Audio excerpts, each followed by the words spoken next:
At 9:14, two torpedoes are already in the water, not launched from the horizon, not detected on radar, not tracked across 300 kilometers of open ocean, launched from 800 meters beneath the USS Abraham Lincoln hull by a submarine that has been sitting motionless in the darkness directly below the most powerful carrier in the world for 6 hours, and nobody knew it was there. The launch transient, the pressure wave from two torpedo tubes opening simultaneously, hits the Abraham Lincoln hull-mounted sonar at 0914. Petty Officer First Class Antonio Rivera has been a sonar operator for 8 years, and he classifies the sound in 4 seconds. Two torpedo launch transients bearing 247 range 800 meters running hot. He hits the torpedo warning alarm before he has finished processing what he is hearing, 800 meters. At 45 knots, the torpedoes will reach the Abraham Lincoln hull in 63 seconds. To understand how an Iranian submarine got to within 800 meters of the most heavily protected carrier strike group in the world without being detected, you need to go back 11 days, because what happened at 0914 did not begin at 0914. It began in the port of Bandar Abbas when a Kilo-class submarine slipped beneath the surface of the Persian Gulf at 200 and shut off everything that could make noise. The Kilo-class is NATO Black Hole, a diesel-electric submarine so quiet on battery power at low speed that it produces less acoustic noise than the ambient sound of the ocean around it. At 3 knots on battery, it is effectively invisible. Two passive sonar, it generates no radar signature. No radio emissions, no active sonar pings. It moves through the water like a shadow, dangerous and completely hidden to anything listening from above. For the first 4 days, the Kilo-class ran at 3 knots on a course that took it east through the Gulf of Oman and into the northern Arabian Sea. Battery power, complete silence. On day 4, its commanding officer found what he had been looking for, a 280,000-ton supertanker called the Margin Star, fully loaded, moving west through the Arabian Sea on a course that would bring it within 2 miles of the Abraham Lincoln operating area. A fully loaded supertanker creates an enormous acoustic footprint, propeller cavitation, engine vibration, ballast water movement. That noise spreads downward through the water column and creates a zone of acoustic confusion directly beneath the ship, a shadow that passive sonar systems struggled to penetrate. The Kilo-class positioned itself directly underneath the Margin Star, matched its speed exactly, and rode its acoustic shadow. For 4 days, invisible to everything above it, hidden inside the noise of a civilian vessel that nobody was going to attack. On day 8, when the Margin Star course brought it within 2 miles of the Abraham Lincoln operating area, the Kilo-class detached. It crept the remaining distance over 19 hours at 2 knots, battery power only, completely silent, moving so slowly that it generated less noise than the biological sounds of the ocean around it. At 3:00 on the morning of the attack, the Kilo-class reached a position 800 meters directly beneath the Abraham Lincoln keel and stopped. It sat there for 6 hours, not moving, not transmitting, not doing anything that any sensor in the formation could detect. It had positioned itself on the thermocline, a layer of cold water beneath warmer surface water that acts as an acoustic mirror, bending sonar signals away from anything sitting beneath it. The Abraham Lincoln hull-mounted sonar was looking, the towed array sonars on the escorts were listening. The MH-60R helicopters had been dropping sonobuoys throughout the formation operating area for days. None of them could see through the thermocline. None of them knew a Kilo-class submarine had been sitting 800 meters below the carrier keel since 3:00 hours.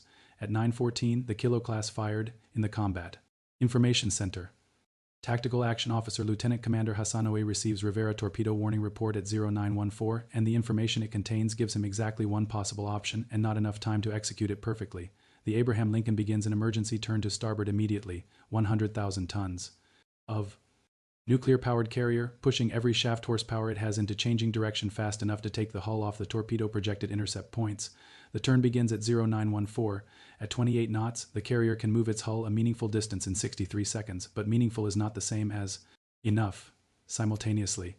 The countermeasure system deploys torpedo decoys from the stern, devices that imitate the Abraham Lincoln acoustic signature, designed to attract an acoustic homing torpedo away from the real target and toward a false one.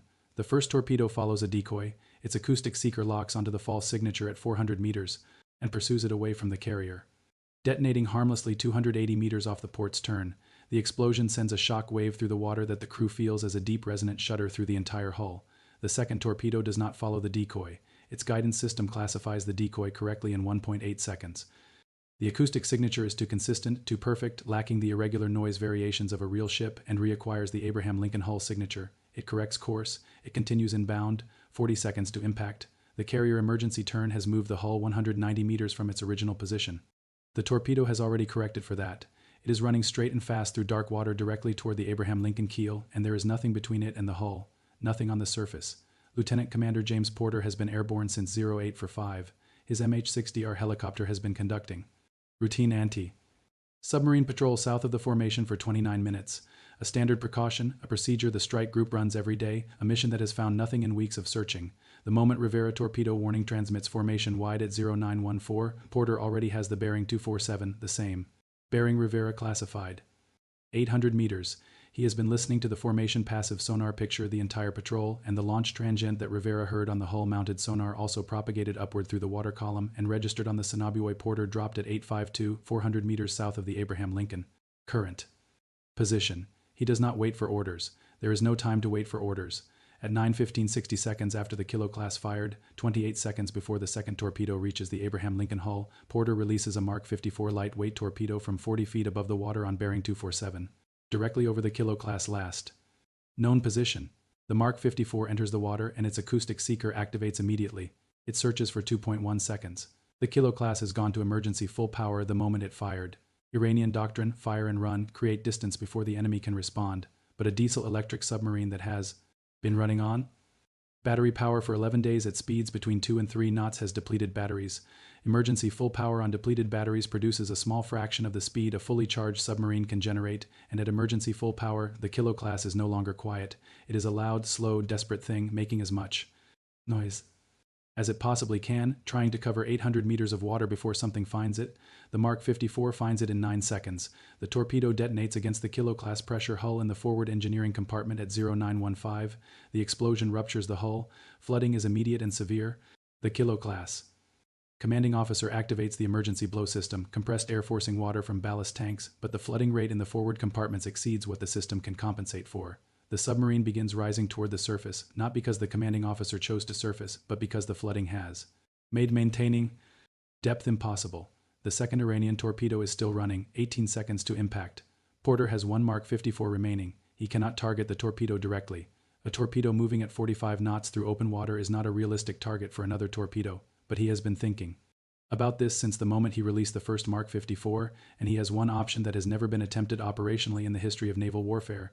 He releases the second Mark 54, not at the torpedo, not at the submarine, at a specific point in the water column directly in the second torpedo path 200 meters ahead of it. Calculated from its bearing and speed, the Mark 54 detonates on a timer at 0915, creating an underwater explosion that sends a shock wave expanding outward through the water column in every direction. A torpedo homing on acoustic signature relies on its seeker being able to distinguish the target sound from background noise. An underwater explosion 200 meters ahead of it does not destroy the torpedo. It does something more precise. It creates 2.3 seconds of acoustic chaos in the water column directly in the torpedo path, 2.3 seconds during which the seeker cannot distinguish the Abraham Lincoln hull signature from the noise of the explosion. 2.3 seconds is enough. The torpedo loses the Abraham Lincoln signature. At 9:15, it searches for a replacement target in the acoustic chaos around it and finds the decoy that the first torpedo ignored, still running, still transmitting its false signature, 340 meters off the carrier port bow. The torpedo reacquires the decoy and follows it to detonation at 0916. The explosion is close enough that the pressure wave rocks the Abraham Lincoln hard enough to throw crew members off their feet in compartments to decks below the waterline. The flight deck shakes, every unsecured object in the ship moves. The carrier lists 1.1 degrees. To port for approximately 4 seconds before the hull stabilizes itself. Nothing touches the hull.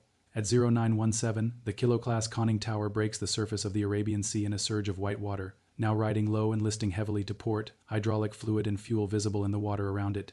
8 crew members appeared on the bridge and hull within seconds. Their commanding officer was among them. He looked north and saw the Abraham Lincoln already turning back onto its original heading, flight operations resuming, aircraft on approach for recovery. His submarine had spent 11 days being completely invisible. It had gotten closer to an American carrier than any hostile submarine since World War II. It had fired 2 torpedoes from 800 meters, and both had failed to find the hull. At 9:31, the Abraham Lincoln flight deck resumed full flight operations. The first FA-18F launched for minutes and 22 seconds after 2 torpedoes had been running toward the carrier keel. In the Combat Information Center, OE transmitted his engagement report to 5th Fleet at 0933, 2 torpedo attack from Kilo-class submarine at 800 meters, both torpedoes defeated, enemy submarine surfaced and crew in the water. No damage to this vessel, no casualties. Then he added one line that his commanding officer kept in the final report without changing a word. The attack was defeated by a helicopter pilot already airborne, who acted before anyone told him to. Iran sent a submarine that spent 11 days being completely invisible. It rode tanker noise for 4 days. It's at motionless beneath the thermocline for 6 hours. It got closer to the Abraham Lincoln than any hostile submarine in the history of the United States Navy. It fired 2 torpedoes from 800 meters with 60 3 seconds. Between launch and impact, it got 63 seconds of importance. Say became because a helicopter pilot had been airborne for 29 minutes, doing a job that had found nothing in weeks, and understood what a bearing meant before anyone on the surface had finished reading the alarm. Then this happened, and the Arabian Sea closed over the Kilo-class wreckage in silence as the Abraham Lincoln kept flying.